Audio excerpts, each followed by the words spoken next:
So I've been trying to keep this top of mind. It's one of the universal laws. It's the law of rhythm. I've talked about these laws before. If you're not familiar with the universal laws, I think a good resource is if you search for Bob Proctor universal laws. He has a page that has a pretty good write-up of all of them. But the law of rhythm, I've been trying to kind of have this in my head more often, because if you listen to this podcast, you know, like, I kind of stress out. I stress out pretty regularly, which I don't know that that's really bad, because I'm a business owner and that comes with the territory. But my problem is that I feel like I stress out about things that I shouldn't really be stressing out about, like daily sales numbers and shit like that, like, or even just kind of like looking at things objectively. So what I wanted to get into with the law of rhythm, it's basically states that like things come in cycles, you know, and you can see that all around us, you know, like the earth goes around the sun in a sort of a rhythm, not rhythm sort of, but it's, you know, it's a set time. That's why we have day and night on like the same time and all this kind of thing. And like the seasons change on a rhythm. The tides go up and down. Fucking, there's all this different shit. And then you can see it in other places too. Like I had this financial advisor show me like a historical look at the stock market, and it actually also had a rhythm, you know, like the chart kind of went up and then it went down and then it crept back up and then it went down, and it was almost like I think it was like almost like a 10-year cycle. Like it creeps up and then it kind of caps out and then goes back down. So it's kind of a rhythm there as well. And then what I've been thinking about it is like stuff like, for me, for business, you know, like when times are good, I tend to feel like times are always going to be good. Like I don't really think about the bad times. Like I don't know, it's kind of weird. It's like when sales go back up, I'm like, oh hell yeah, we got through it. Like now, smooth sailing from here. You know, I mean, that's kind of an exaggeration, but to a certain extent, that's kind of how I think of it. And then when things are low, I'm like, oh man, we're never going to get back to getting those big sales numbers that we were before, you know. And the way I look at it, I think, is unhealthy, and it's not as motivating as I think it could be. So what I've been trying to do is think about it from the standpoint of the law of rhythm. It's like, you know, things go up and then they go down and then they go back up and they go back down. So it's like there's maybe not a set pattern, like the days changing or the seasons changing, but there is somewhat of a pattern. And I was also thinking about it in like your mood. So like some days you'll be sort of like happy throughout parts of the day, and then you're maybe angry or depressed or something throughout another part of the day. And so your mood changes throughout the day. And I think we just sort of go along with the ride. Well, at least I do. Like you sort of go along with whatever it is that's happening, and I kind of don't really think like, man, I'm in a bad mood right now, but I was pretty happy this morning, you know. So I've been trying to like identify that, and I'll get to the point. So like the point is like when I find myself stressing out about whatever, a lot of times it's you know, business stuff. When I think about that, I've been keeping the law of rhythm excuse me, top of mind, because I think like, okay, you know, things are a little slow right now, but I know they're going to pick back up. I just need to keep doing what I know I need to do in order to, you know, make things happen. So like, even if I'm doing everything that I'm supposed to do and the sales numbers are still lower than I want them to be, I feel like that's the law of rhythm just happening. It's like, look, you're going to do everything you need to do to be happy or have these sales numbers or be in a good mood or whatever thing you want to apply that to. If you're in a down cycle,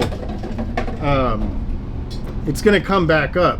So I've been thinking about that a lot. And when I talk to people that are having problems, I think about, I try to bring that up, and I'm like, look, you're just in a down cycle right now, and you just need to get through it. So like, what's the action step for that? I think like when you're in a down, I guess cycle or down pattern or whatever part of the rhythm, you're down at the lower end of it.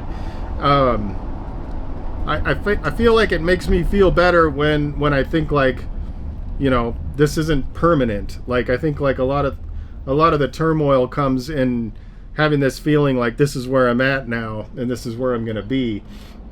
And so when I think about the law of rhythm, I'm like, this is where I'm at right now, but I know this is generally followed by an uptick in whatever, sales or, different moods and stuff like that.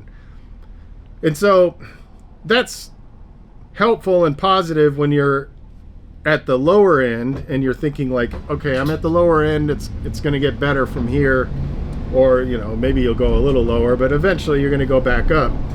So that's kind of a positive thing. But then I was like, so how does that work when you're at the high point? So like if sales are really good, or if your mood's really good and you're really happy, and then you think about the law of rhythm and you're like, all right, well, I'm in the high point, so it's only going to go down from here, and then I got to deal with that. So is that a positive way to think about it? And I don't really think so. But at the same time, I started thinking about it, and I was thinking maybe that's a good time for you to be in preparation, at least to a certain extent. Like, I'm not sure how to really talk about it in terms of mood. So like if I'm really in a really happy mood, I'm not going to take the law of rhythm and be like, all right, well, what am I going to do when I'm in a bad mood?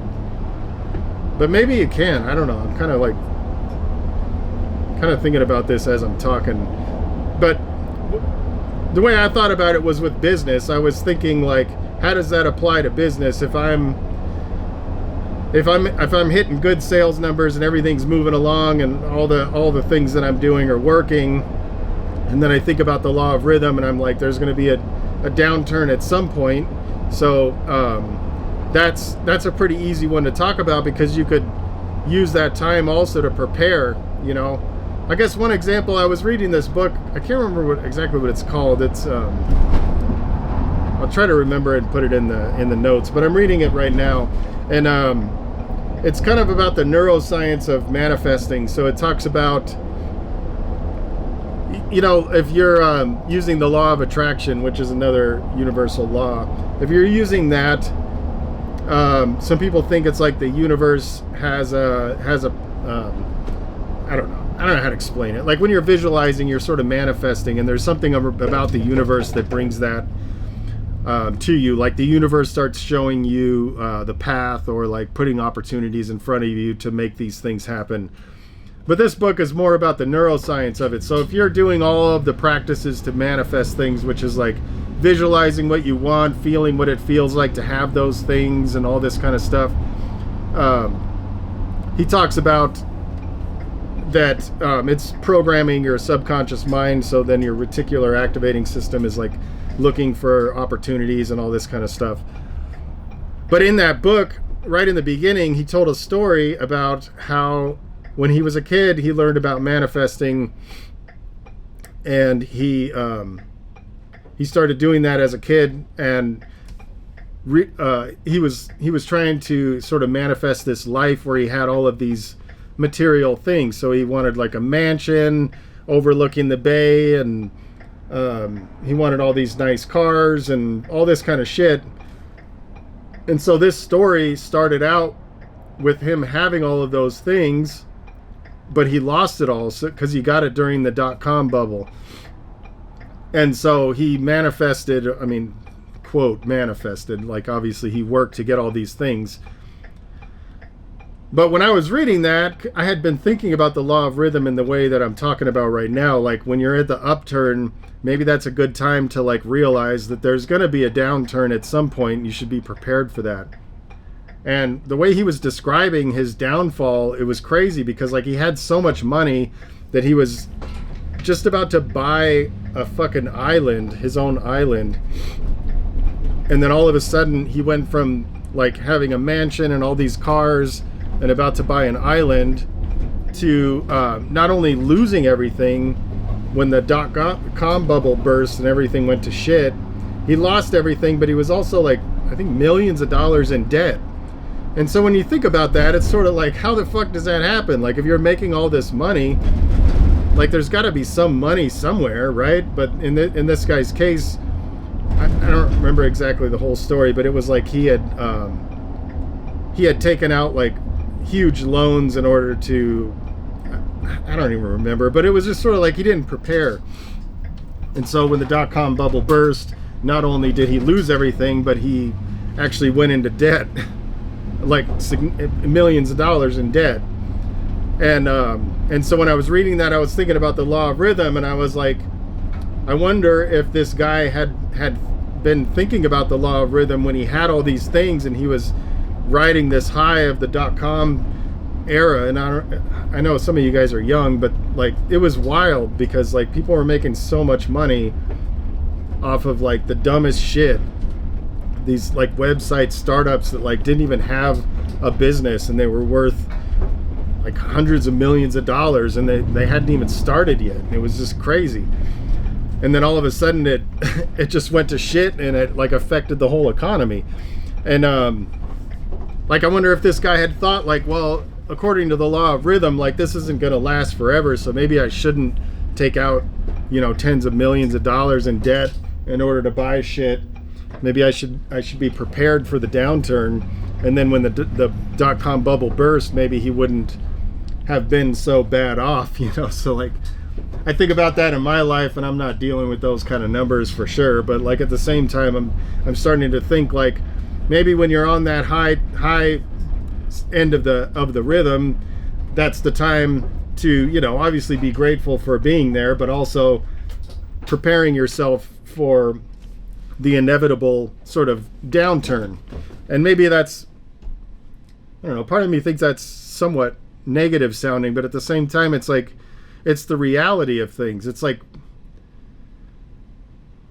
you know, I don't know that much about farming and shit, but I know farmers have to prepare for the freeze and all that stuff. Like, they can't just grow all year around. Like, if they were operating like that, maybe that's not a good thing for me to talk about because I don't know enough about it. But I know it's not like they're just fucking, you know, growing and harvesting all year around. I think I know that.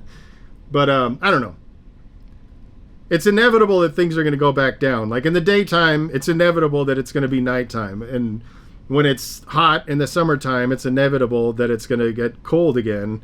So if you think about that on your, you know, if you apply that to your own life, then you could definitely use it to prepare for those other times. And then when you're in the downturn, you know, you can use that as a motivation to know like the downturn doesn't last forever, because the law of rhythm, things go up, they go down, they go up, they go down.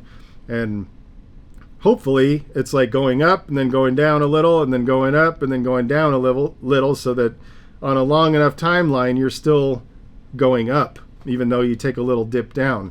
Like if I look at the machine sales numbers from 2015 to now, that's what it looks like. It's a little mountain that, you know, they'll go up a little bit and then it'll go down and then it'll go back up a little higher than it was before. So overall, I'm still moving at an upward trajectory. So hopefully that's helpful. And it's helpful for me. I just hope I explained it well enough. But I appreciate you for listening, and I'll see you next time.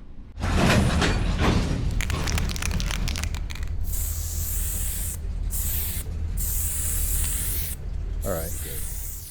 Appreciate each and every one of you guys who are supporting the cause and continue to spread the love. And yeah, stay up.